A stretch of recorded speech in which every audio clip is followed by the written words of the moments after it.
What are pathways? When a cell starts functioning and it is being instructed to divide or to produce a protein or produce things, it oftentimes does it in these pathways. Not unlike the idea of going from Minneapolis to Chicago. There is a path of roads that you follow to go in that direction. And every one of those turns you make, you could look at as being an individual gene and a gene product.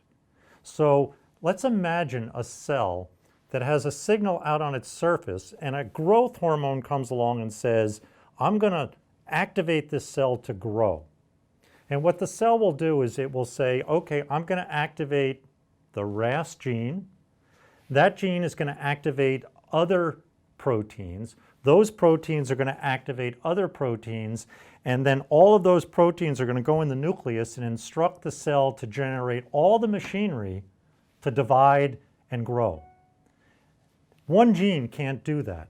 It takes lots of products, and oftentimes those products are all part of the pathway to get to the end point of producing a protein or producing a function like proliferation or division.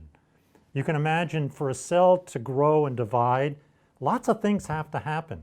You have to copy the DNA. You have to create two daughter cells. Lots of things have to happen, and all of those things happen by a set of pathways that are activated. And in myeloma, oftentimes, there are pathways that are activated. What's interesting about that therapeutically is that if I understand the pathway, all I have to do is block one step of the pathway, and I can block all the downstream events. So there may be 10 events that have to happen. I don't have to block all 10. I can just block one of them, and everything from then on will stop.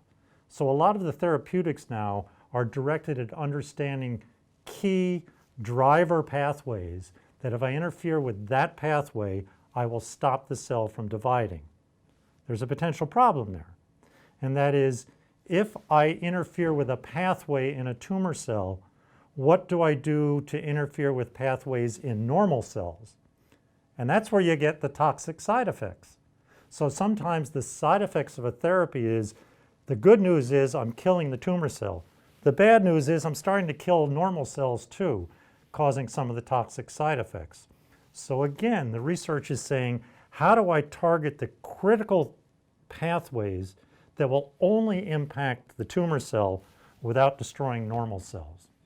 And that's part of the research that's going on as well.